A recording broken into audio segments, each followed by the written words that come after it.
자, 우리 옆에 분과 다시 한번 인사하겠습니다. 오늘 좀 잘 오셨습니다. 자, 은혜받기 원합니다. 여러분, 그 설 명절 잘 보내셨습니까? 사실 이 목사 입장에서는 이렇게 긴 연휴를 보내고 나면 우리 성도님들의 이제 예배 생활이 좀 흐트러질까봐 좀 걱정이 되기도 하고요. 그리고 혹시 우리 주변에 있는 이 믿는 사람들이 야, 저 교회는 예배를 왜 이렇게 오랫동안 빠져? 이렇게 오해를 할까봐 굉장히 좀 불안한 마음이 있는 것이 사실입니다. 더군다나 이제 저희의 이제 한 세대 선배 목사님들 같은 경우에는 이제 저희들에게 조언을 해주시기를 이 성도님들은 뭔가 계속 돌려야 된다. 예배를 안 드리면 자꾸 이제 이상한 사고를 칠 수 있다. 그래가지고 예배를 드려야 된다라고 이렇게 조언들을 많이 해주셔서 사실은 이 속상한 마음이 있고 불안한 마음이 있지만 그런데 이제 최근 들어 저는 이런 저의 개인적인 욕심이나 불안을 뒤로하고 쉴 때는 좀 쉬고 있습니다.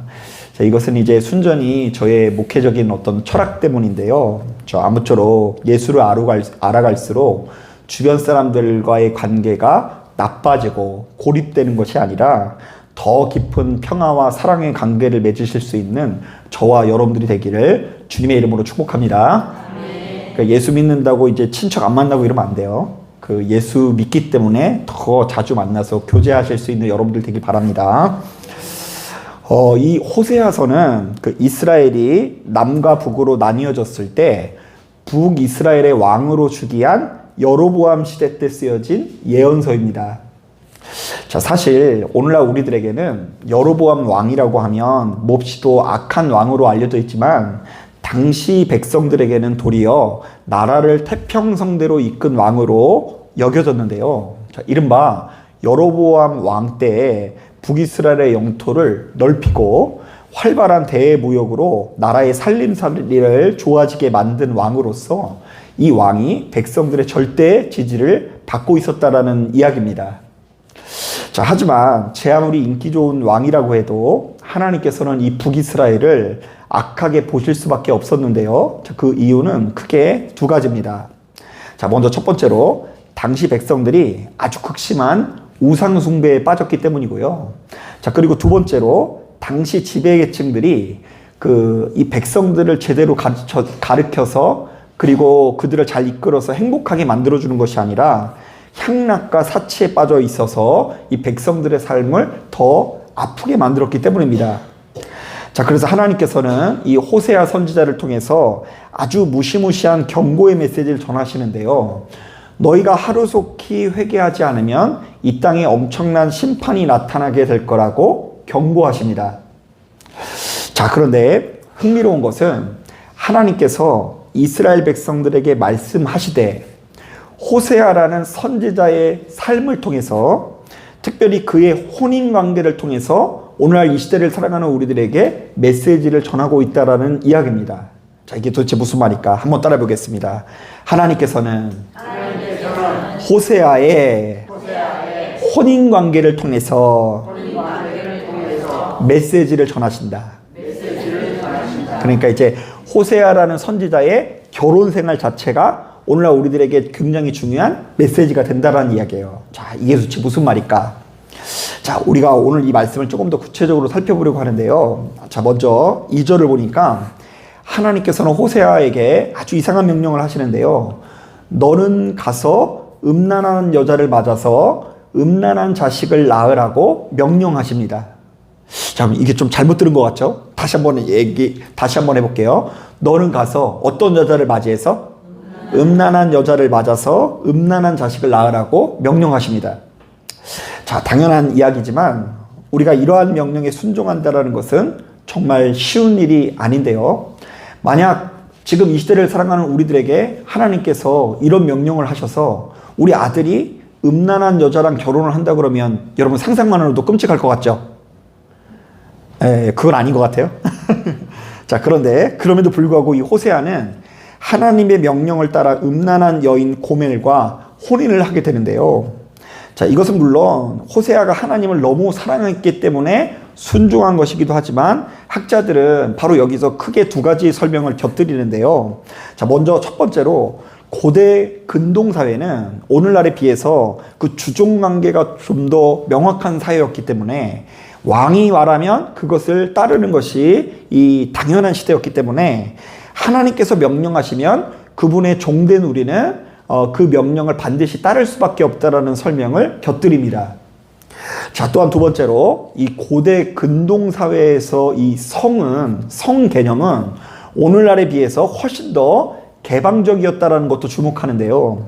자, 그러니까 이 조선이라는 나라는 성리학의 나라로서 부녀자의 정절과 의리를 중요하게 생각하지 않았습니까? 그래서 이런 경우도 있죠. 그 아내가 이제 더 나이가 많아요. 아내는 이제 한 18살 됐는데 남편이 한 8살밖에 안 돼요. 그래서 이제 8살인 남편을 보자마자 그 남편이 사고로 죽게 돼요. 그러면 이 여자는 평생 어떻게 해야 되죠?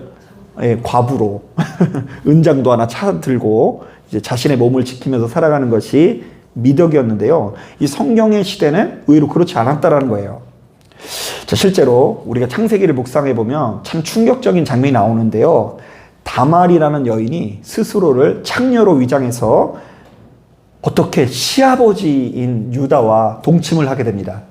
그래서 유다는 다말에게서 베레스와 세레를 낳는다라는 이 족보의 기록이 나왔는데요. 자, 이것만 하더라도 당시 시대가 어떤 시대였는지를 좀 알 수 있고요. 더군다나 호세아 시대는 바알 신앙이 만연한 시대로서 이 바알 신앙은 구조적으로 성이 굉장히 타락할 수밖에 없는 시대입니다. 그러니까 그들이 지키는 이 축제의 내용을 제가 여러 차례 소개를 해드렸는데요. 바알을 숭배하는 사람들은 축제일이 되면 서로 나와가지고 단체로 성관계를 맺는 것이 굉장히 일반적인 문화였습니다. 자, 그런데 어쨌든 오로지 하나님의 말씀을 따르는 이 호세아는 음란한 아내 고멜과 혼인한 이후에 엄청나게 마음고생을 하게 되는데요. 자, 고멜은 호세아를 두고 번번이 외도를 하고 심지어 밖에서 아이를 가져서 이 집안에서 낳게 됩니다. 그러니까 이 호세아의 마음이 뒤집어지게 되죠. 자, 이때 음란한 아내를 번번이 용서하면서 기다리는 이 호세아는 누구를 상징할까요? 하나님 아버지를 상징하고요. 자, 이렇게 신실한 남편을 두고 번번이 음란을 행하는 고멜은 누구를 상징할까요? 북이스라엘을 상징합니다. 그러니까 이제 아마 이 본문에 나와 있는 이 고멜이 이방 여인이라고 추측을 하고 있는데요. 무수히 많은 이스라엘 출신의 남편들이 이방인 출신의 여인을 맞이했을 때 마음고생이 심했겠죠. 자, 그런데 당시 시대에 만연한 이런 일반적인 사회 현상을 가지고 메시지를 전하는 거예요. 음란한 아내를 번번이 용서하면서 기다리는 이 호세아는 누구를 상징한다? 하나님을 상징하고, 그리고 이렇게 신실한 남편을 두고 번번이 밖에 나가서 이상한 짓을 하는 이 고멜은 뻔뻔한 북이스라엘을 상징한다라는 이야기입니다. 그래서 우리가 호세아서를 묵상할 때는 바로 이것을 염두하는 것이 굉장히 중요해요. 그래서 실제로 이 호세아라는 이름 자체가 구원이라는 뜻이고요. 고멜이라는 여인의 이름은 마지막이라는 뜻인데요. 그러니까 하나님께서는 그야말로 밑바닥까지 떨어진 이스라엘을 절대로 포기하지 아니하시고 끝까지 구원하시겠다라는 말씀을 하시는 것입니다. 자, 그리고 바로 이런 비극적인 가정에 생긴 이 자녀들의 이름들도 굉장히 중요한 메시지가 되는데요. 자, 먼저 6절을 보니까 호세아와 고멜 사이에 태어난 두 번째 딸의 이름이 뭐라고 하죠? 로루하마인데요. 이것은 더 이상 사랑받지 못할 자라는 뜻이고요. 마지막 세 번째 딸은 9절에 보면 세 번째 딸은 로암이라고 하는데요. 내 백성이 아니다라는 뜻입니다. 자, 그러니까 하나님께서는 지금 타락한 이스라엘을 참고 기다리면서 끝없이 기다리고 계시지만 너희들이 이렇게 말을 듣지 않으면 그들을 언젠가는 심판하실 거라는 메시지를 담고 있는 것입니다. 자, 하지만 오늘날 우리들이 이 본문의 내용을 무시무시한 심판의 메시지로 여겨서는 안 됩니다. 자, 1장 10절부터 2장 1절을 보면 하나님께서 진짜 하시고 싶은 메시지가 담겨 있는데요. 자, 여기 보면 이스라엘 백성들이 곧 있으면 엄청난 시련을 겪을 테지만 언젠가 때가 되면 하나님께서 이스라엘을 사랑하사 그들을 다시금 회복시켜 주실 것을 약속하고 계신데요. 자, 2장 1절을 보면 이 모든 내용이 함축적으로 담겨 있어요. 자, 우리 2장 1절 다시 한번 읽어보겠습니다. 시작. 너희 형제에게는 암미로 하고 너희 자매에게는 루아마라 하라. 자, 우리 암미라는 말과 루아마라는 말에 동그라미를 쳐야 되는데요. 자, 여러분 생각해 보세요. 아까 둘째 딸의 이름이 뭐라고 했죠? 로루하마라고 했죠. 로루하마라고 했죠. 그런데 셋째 딸은 뭐라고 했어요? 로암이라고 했죠. 그리고 이것은 각각 더 이상 사랑받지 못할 자이다. 내 백성이 아니다 라는 뜻이라고 했습니다. 자, 그런데 로루하마가 뭐가 된다고요? 루아마가 된다고 하고요. 로암미가 뭐가 된다고 하죠? 암미가 된다고 하는데요. 자, 이것은 반대예요. 나에게 사랑받는 자다. 내 백성이다 라는 의미가 담겨져 있어요. 자, 그러니까 우리 하나님께서 얼마나 좋으신 분인지 모릅니다. 자, 그분께서는 죄 가운데 머물러 있는 우리들을 강하게 심판하시는 분이기도 하지만 우리들을 너무나 아끼고 사랑하사 결국에는 좋은 것을 주시는 분이라는 것인데요. 자, 아무리 우리들에게 엄청난 시련이 다가올지라도 우리는 누구의 자녀라는 이야기예요? 하나님의 자녀라는 이야기예요. 자, 사실 오늘날 이 성도님들은 이 호세아서를 묵상하면서 그 주된 감신사가 주로 이런 것들이거든요. 하나님께서 어떻게 이렇게 이상한 명령을 내리실까? 너는 가서 어떤 여자랑 결혼을 하라고요?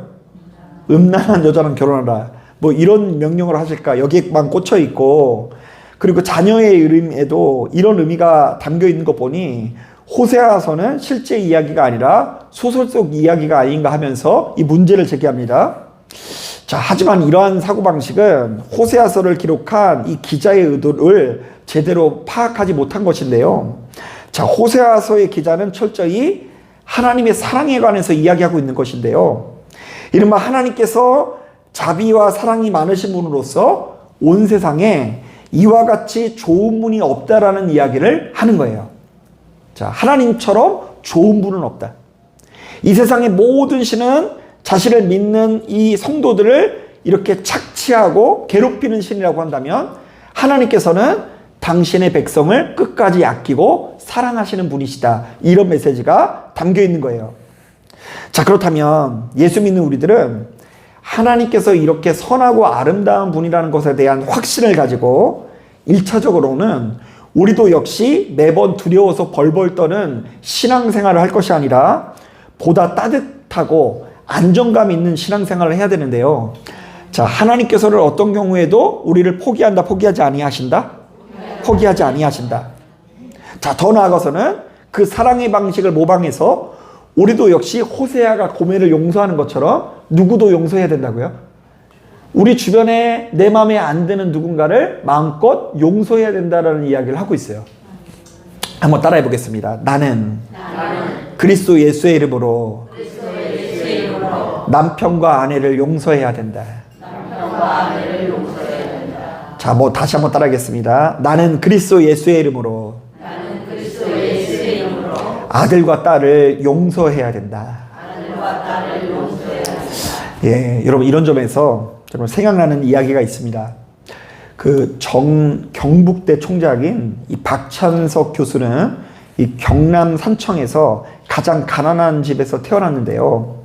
자, 하루는 이분의 아버지가 가뜩이나 시골 초등학교에서도 공부를 못하는 이 자신의 아들을 대구 시내로 유학을 보냅니다.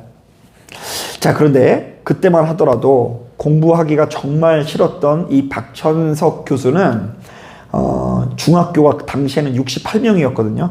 대단하죠. 요즘엔 20몇 명밖에 안 되는데 68명이 한 교실에 있었어요. 자, 그런데 68명 중에 공부를 얼마나 안 했던지 68등을 합니다. 자, 꼴찌를 해요. 자, 그래도 이분이 염치가 있어서 아버지께 이 제대로 된 성적표를 내밀지 못했는데요. 왜냐하면 아버지께서 자신을 대구로 보내놓고 얼마나 고생하는지 이 아들은 그래도 알고 있었기 때문이에요. 아버지는 그 어딘가에서 소장농을 하는데 하루 종일 일만 하시다가 그 끼니도 건너뛰기 일수였고요. 오로지 누구를 잘 가르치는 목적으로 살았어요. 아들을 잘 가르치는 목적으로 사는 거예요. 자, 그래서 차마 자기 아버지에게 성적표를 보낼 수 없었던 이 박찬석 교수가 성적표에 적힌 등수를 위조하는데요. 이것저것을 다 지워가지고 신기하게 그 68등을 1등으로 보이게 위조를 합니다. 여러분 그 자녀분들이 성적표 너무 잘 가져왔다고 오해하지 마세요. 그 위조된 걸 수 있는 거예요. 그래가지고 이제 그걸 1등으로 이렇게 보여드립니다. 더군다나 이 아버지는 그 국민학교도 다니지 못한 좀 까막눈 출신이라 그 성적표를 위조해도 이 아들이 들통날 일이 없다라고 안심한 거예요. 실제로 아버지가 그 성적표를 보시더니 너무나 흥분해서 자신의 집에 겨우 한 마리 있었던 돼지를 잡아서 동네 사람들을 모아놓고 잔치를 베풉니다. 당시 그의 집은 동네에서도 가장 가난한 집이었거든요. 그래서 그 집안의 재산 목록 1호가 돼지였어요. 자, 그런데 아버지께서 거짓 성적표를 보시고 그 돼지를 잡아서 잔치를 벌였으니 이 박천석 교수는 크게 충격을 먹습니다. 자, 그리고는 완전히 이 충격을 먹은 이후에 달라지게 되는데요. 그때부터 정신을 차려 죽기 살기로 공부를 한 끝에 이 소년은 드디어 대학 교수가 됩니다. 이 총장님이 된 거예요. 자, 그러다 이 박 교수가 45세가 됐던 해에 우리처럼 명절을 맞았어요. 설날에 온 가족이 모였는데 부모님 앞에 그때 그 일이 양심의 가책이 느껴서 이제 사과를 하려고 말문을 열었습니다. 어머니, 저 중학교 1학년 때 1등한 거 사실은요, 이랬더니 그러자 옆에서 담배를 피우던 아버지가 그 말을 끊더니 이렇게 이야기했다고 합니다. 알고 있었다. 고마해라. 손자가 듣는다. 이 말투는 우리 경상도 쪽 말투로 하셔야 되는데, 그래가지고 이미 아버지가 알고 있었던 거예요. 여러분, 만약 이 대구 시내로 유학을 간 아들이 68등인 성적을 1등으로 위조해오면 여러분 어떻게 하실 것 같으세요? 반쯤 죽여놓을 것 같지 않으세요? 우리는 그런 방식으로 됐을 것 같은데, 아무런 배움이 없었던 이 아버지가 도리어 정반대의 모습으로 자신의 재산 목록 1호 돼지를 팔아가지고 아들에게 잔치를 베푼 거예요. 그 순간 우리나라의 저명한 박사이자 교수이자 대학 총장인 아들은 아버지의 깊은 마음에 납작 엎드리게 되었다고 합니다. 그래서 가장 슬프고도 기쁜 설 명절이었대요. 자, 여러분, 제가 이 이야기를 듣는데 괜시리 생각이 많아지더라고요. 가만히 보면 지금 이 시대는 과거에 비해 모든 면에서 풍족해졌거든요. 지금은 먹고 사는 것이 어렵다고 해도 30세끼 못 먹는 가정이 흔치 않고요. 그리고 제가 이번에 깜짝 놀랐는데 이번 명절이 워낙에 긴 탓에 여러분 인천공항 이용객 수가 역대급이었다고 합니다. 그러니까 이제 보니까 올해 10월 달에 추석도 엄청 길어요. 그런데 지금 그 해외여행 그게 다 매진이 됐대요. 그러니까 아무리 먹고 살기 어렵다고 하더라도 해외여행 가기 일쑤죠. 자, 그런데 우리가 아마 이 자리에 앉아 계셨던 여러분들이 꿈꾸던 이 적과 꿀이 넘치는 이 시대가 왔음에도 불구하고 우리들의 심령이 이렇듯 메말라가는 이유는 무엇일까요? 또한 우리 형제들이 명절 때마다 매번 모여서 과거에 어렵게 살던 그때 그 시절을 그토록 그리워하던 이유는 무엇일까요? 저희만 하더라도요, 우리 아버지, 어머니, 형제들이 모여서 하는 얘기들이 다 그런 얘기들이에요. 먼저 우리 친가 쪽 보면은요, 고모, 뭐 이런 분들이 다 연합해가지고 그때 우리 엄마가 오빠만 이뻐했던 얘기. 지금 몇십 년째 그것만 하고 있어요. 우리처럼 서러운 사람이 없었다 이러면서 우리 고모들은 그냥 아들들 이렇게 좀 서름 당한 이야기 모여서 그때 서름 받았다는 얘기, 그런 얘기 하고요. 그리고 이제 우리 그 이모들 같은 경우에는 이렇게 모여가지고 이 작은 이불에서 여러 명의 형제들을 함께 덮고 잔 이야기. 그래서 운목을 항상 그 따뜻한 데는 그 큰아들 재우고 이 딸들은 저 구석탱이에서 잤는데 거기서 이제 그 조그만 그 이불 가지고 여러 명이 그 덮고 잤던 이야기를 추억 삼아 행복하게 이야기를 하는 이유가 무엇일까요? 어쩌면 우리 안에 당연히 머물러 있어야 하는 물질이 아니라 사랑이 고갈되어 있기 때문일 수 있겠다라는 생각이 듭니다. 여러분, 돈이 없으면 살 수 없는 것은 분명하지만 돈이 있어도 우리 인생에 사랑이 없으면 우리의 인생이 메마를 수밖에 없습니다. 여러분, 이번 명절에도 행복한 명절을 보내셨습니까? 네. 왜 명절 때 행복하게 보낸 줄 아세요? 내가 사랑하는 누군가를 만났기 때문이겠죠? 그래도 사랑하는 아들을 봐서 좋으세요? 그 사랑하는 아들이 사실은 내 아들이 아니라 며느리 남편인데 그런데 저 먼 발치에 떨어져 있는 것 같은 그 아들의 얼굴을 볼 때에 내가 살아있는 것 같은 그런 활기를 되찾는 걸 보면 우리 사람이 정말 떡으로만 살아가는 것이 아니라 하나님의 말씀으로 살아가는 존재요, 나아가서는 사랑으로 살아가는 존재인 것이 분명합니다. 자, 오늘 우리가 읽은 본문은 바로 이런 점에서 너무나 중요한 메시지를 전합니다. 자, 봐라. 세상에 이토록 사랑과 자비가 많으신 신이 어디 있느냐? 하나님께서는 사랑하셔서, 사랑이셔서, 그 자체이셔서 이 땅에 있는 모든 자들을 아끼고 사랑하시되 끝까지 아끼고 사랑하신다. 여러분, 이 땅에 가만히 보면 우리가 당연히 누려야 되는 사랑을 못 받고 자란 사람들이 있을 수 있습니다. 가만히 보면 부모의 사랑도 당연한 것만은 아닌 것 같아요. 세상에 참 이상한 부모들도 참 많이 있죠. 그리고 아무리 좋은 부모를 만났어도 본의 아니게 여러 가지 사정으로 인해서 당연히 받고 자라야 되는 사랑을 받지 못하는 분이 많이 있을 수 있어요. 여러분, 우리 영화 같은 데 보면 나를 위해서 대신 죽어주는 친구 이야기 많이 나오죠. 그런데 실제로 그런 친구들이 있어요, 없어요? 네, 없어요. 그렇다 보니까 나만 이렇게 인간관계를 잘못 쌓은 것 같고 내 주변 사람들은 다 어딘가에 속해서 좋은 친구 관계에 있는 것처럼 느껴질 때 우리가 속상할 수 있죠. 그리고 뭐 요즘에는 뭐 좀 흔치 않은 이야기일지 모르겠지만 저는 어렸을 때 그런 얘기 참 많이 들었거든요. 좋은 선생님 만난 이야기, 그래서 인생이 변한 이야기. 그런데 저는 다 선생님들이 별로 안 좋았어요. 그 돈봉투 가져온 애들만 이뻐하고 그리고 뭐 얼마나 무식하게 때렸는지 그냥 때려가지고 막 고막 나가게 하고 막 이런 선생님만 봐서 그런지 별로 선생님이랑 그런 좋은 만남이 이렇게 좀 없었던 것 같아요.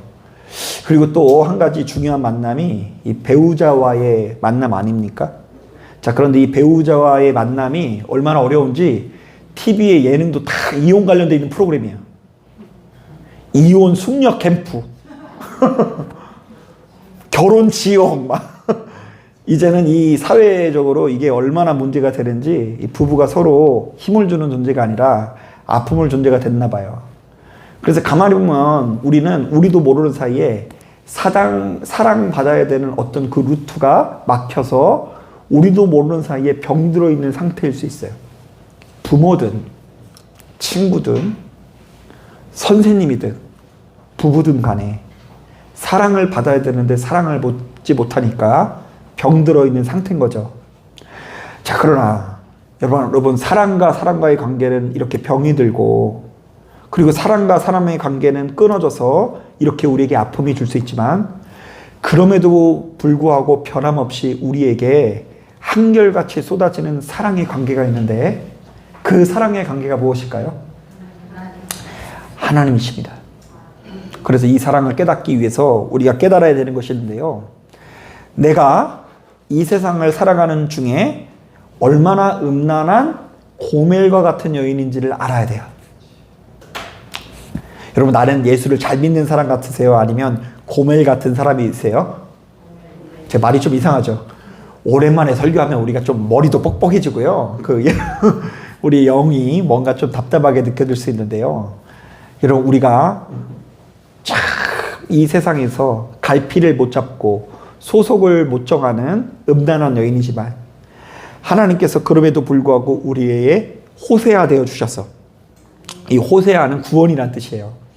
하나님께서 우리 구원되어 주셔서 백성이 아닌 자를 백성 삼아 주시고 사랑받을 수 없는 자를 사랑해 주시는 하나님이시라는 걸 믿고 어떤 경우에도 시간이 지나면 지날수록 주변의 많은 사람들 앞에서 더 많이 사랑하고 용서하는 사람이 되어지는 여러분 되기를 주님의 이름으로 축복합니다. 아멘. 자, 기도하겠습니다.